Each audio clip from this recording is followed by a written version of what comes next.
we're here today to talk about how not to get fooled. But I actually want to start somewhere a little bit counterintuitive, which is the importance of trust. Trust is one of the fundamental forces of good in the world. It's the basis of globalism. It's the reason that we're able to believe that the person sitting next to us isn't going to betray us. And ultimately, trust is one of the things that keeps society together. Trust is the belief that even though things might appear to be zero-sum, they could actually be positive-sum in the long term. So here's what we know about trust from the research side. Societies with higher levels of trust tend to do better. They have stronger institutions. They do better economically. So over time, across the world, across societies, it seems that cooperation actually ends up winning out over antagonism. On a personal side, we know that higher levels of generalized trust, that is trust in your fellow human beings, the people sitting in this room, are also correlated with all sorts of good things. People who have higher levels of generalized trust tend to do better academically. They're happier, they're healthier, they take more risks, they start more businesses. They seem to be smarter. In one study from Oxford University, higher levels of generalized trust were associated with a 34% increase in verbal IQ scores. So trust is good, and it seems that trust is natural, that this is actually our default state, and that it's distrust that is learned. Let me give you an example. In one study at Stanford University, the psychologist Roderick Kramer had two groups of people play a game of trust. One group wasn't told anything. They just said, play the game to the best of your ability. The other group was told, keep an eye out on your fellow participants. Be a little wary of them. Who knows what tricks they might be up to? What Kramer ended up finding was that the first group inherently trusted their fellow participants and did much better, had much better results in this study, whereas the second group spent all of their time being suspicious of each other and ended up not doing well at all. So not only is trust the default, but trust leads to good things. Right now, though, we're living in a very peculiar moment in time. We're living in a moment in time where generalized trust is actually on the decline, even in societies where traditionally it's been highest. So we're living in a world where we have this rise of populism, this distrust of facts. People are undermining the media, journalism. Expertise is no longer valued the way that it has been in the past. People, when I write something, distrust my job and say, fake news, hashtag fake news. So what do we do? How do we recapture trust, but do so in a way so that we're trusting in the right people and the right things, and not the wrong people and the wrong things? So I have a slightly non-traditional background. I'd like to call it one of the more creative uses of a psychology PhD in recent memory. So first, I spent a long time studying how people make decisions in the lab. Then I wrote about it. Then I spent a few years with con artists, figuring out how hope, how trust, how deception, how all of these things we're talking about today play out in the real world. And then I became a professional poker player. So I like to call it one of the best uses of a Harvard degree of all time.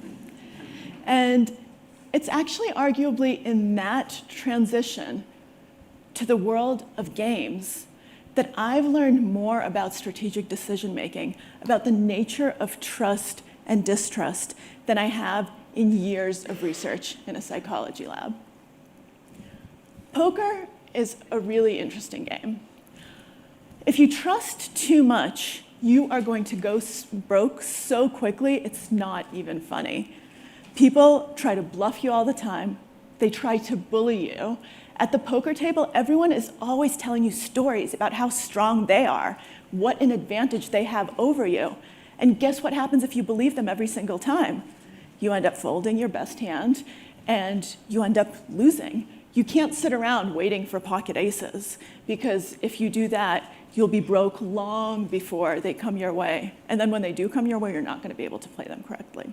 So this is definitely one situation where honesty is not the best policy. But the opposite end of the spectrum is just as bad if you distrust all the time. These are the players who think that everyone's out to get them, that everyone is bluffing, and that this time they're going to catch you.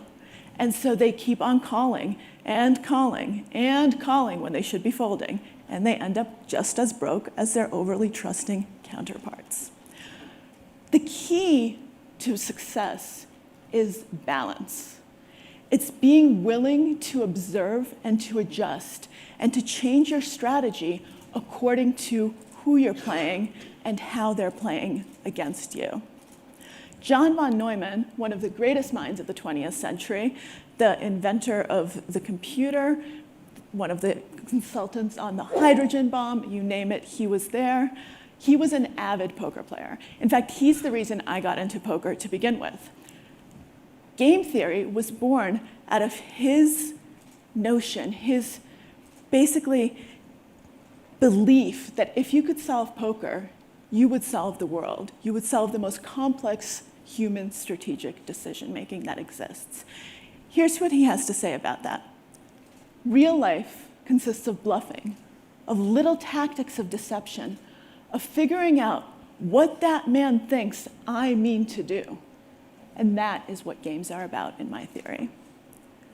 So if we think of life as one big game, our question becomes, how do we play it optimally? So now I have a question for all of you. How many of you are better than average at what you do? How many of you are exceptional? We're at Davos. Of course, you're all exceptional. Everyone in this room is. But the thing is, you might not actually be exceptional in every single way that you think. There's something that's known as the better than average effect, which means that on almost all positive traits, you think that you're better than the average person, and on all bad traits, you actually don't have those traits nearly as much as the average person. So if I were actually to hand out a survey right now, had you guys fill it out, and then give it to someone who's close to you, who knows you really well and who likes you, your best friend, your spouse, someone who knows you well, I would get two different sets of responses to judgments of character traits. One would be much more positive than the other. It's not yours. It's not that you're friends. It's going to be yours. You are going to be much more positive about yourself. And this can actually be a wonderful thing. It's very psychologically adaptive. In fact, the only people who do not exhibit this optimism bias, the better than average effect, are the clinically depressed. They see the world as it actually is, and man, that is not a pretty sight. So not only, though, is this psychologically adaptive, but it's one of the reasons that you're where you are, because that hopeful optimism makes gatherings like Davos possible. Because if you're not hopeful that tomorrow's going to be better than yesterday and that today, then what are you doing here? But the key is a little bit of self-delusion goes a long, long way. A little. So back before my poker days, back when I was still in the psychology lab, I studied overconfidence in decision-making. What do very smart people who normally make very good decisions, how do they act when you place them in a stochastic environment? An environment that's uncertain, that's ambiguous, where you're not really sure what's going to happen, that's unpredictable.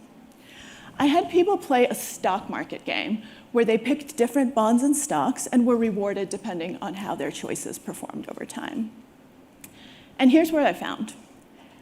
People who were the smartest, who were the most financially sophisticated, who were the most educated and tended to make the best decisions in the real world, ended up doing the worst when the task switched, when the decision parameters changed. They kept doing the same thing they'd always done. They didn't adjust their strategy because they were so confident that their strategy couldn't possibly be wrong. So they didn't listen to negative feedback. When the old way of things no longer worked, they still kept doing it because, hey, they're very smart people. So that's when self-delusion is not that helpful. And what I would say to those people is, you need to take a step back. You need to understand what great leaders understand, which is that what worked before might not work now.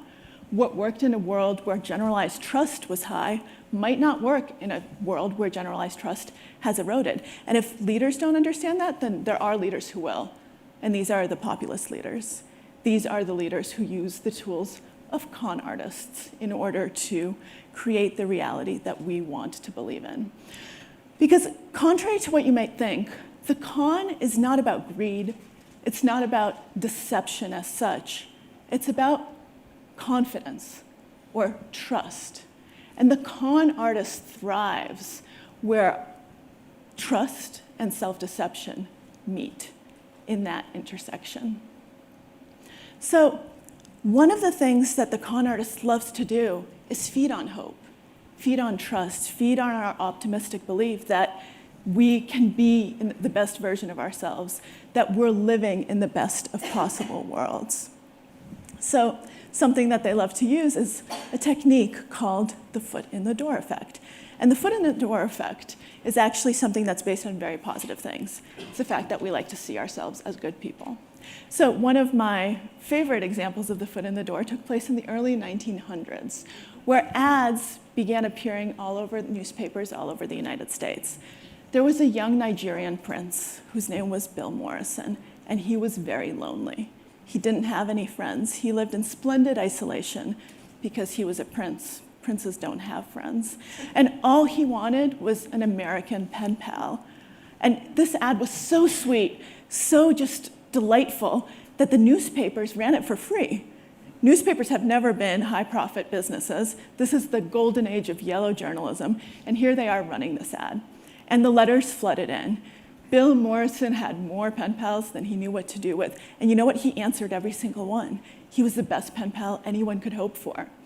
And then he asked for a small favor. He said, hey, do you think that you could send me an old pair of pants that you no longer need?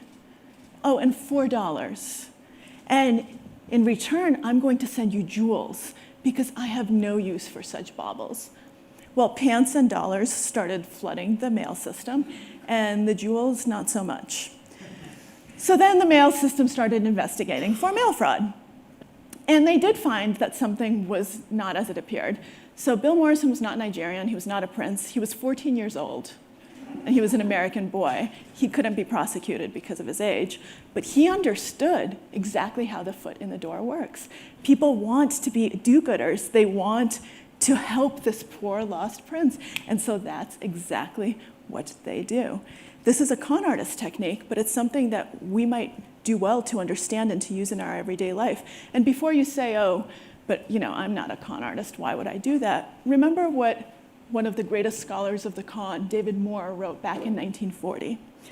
If con artists operate outside the laws of society, we must remember that they are not much further outside it than pillars of society who go by names less sinister.